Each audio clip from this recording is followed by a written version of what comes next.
even if you give them 100 years, they will still just be lying. Nothing will happen under this stupid regime. I thank you very much. Hello? Yeah, I thought it would be proper for me to just say a few words only. First, I appreciate the issues that have been raised by those who have an opportunity to speak on behalf of the others.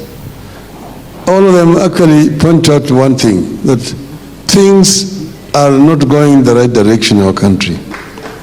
That Kenya needs some kind of rectification. Project Kenya. Somebody asked about the compensation for the Mau-Maus. That is a subject for another day.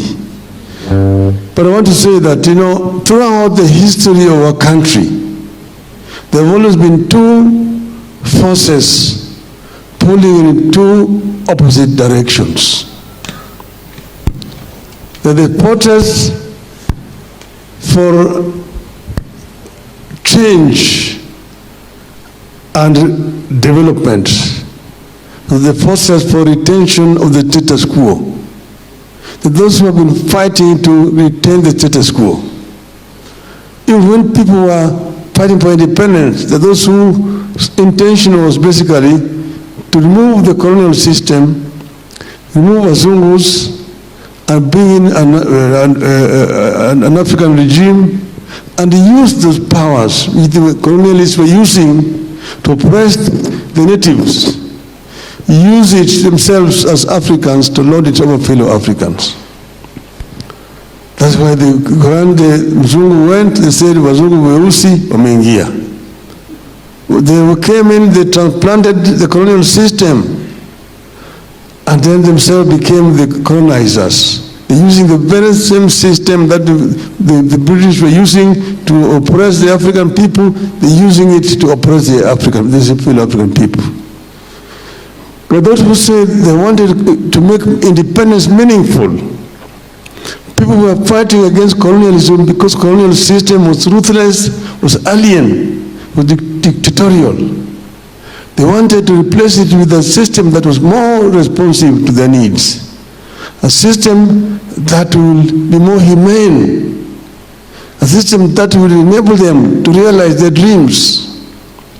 And that's why they are talking about the fundamental rights of the people of Kenya.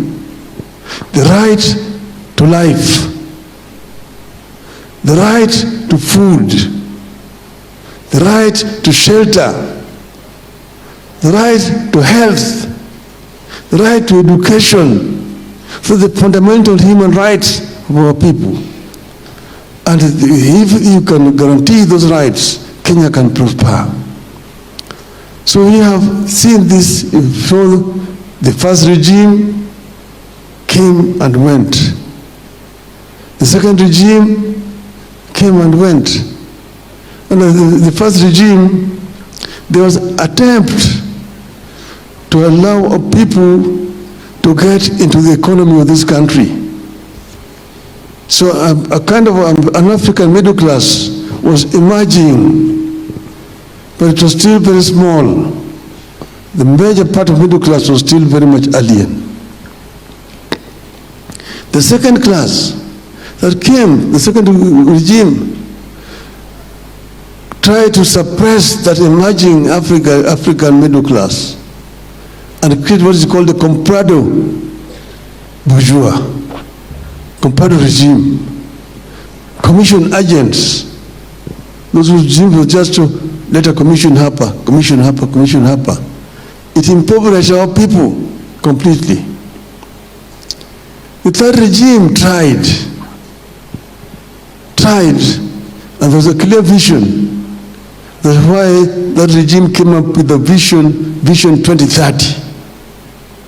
which was aimed at removing our people from poverty to a middle income status by the year 2030.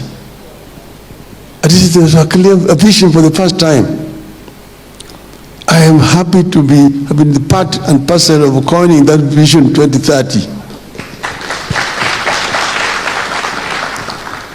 But after that again, we lost direction now. The thing became a little bit grayish.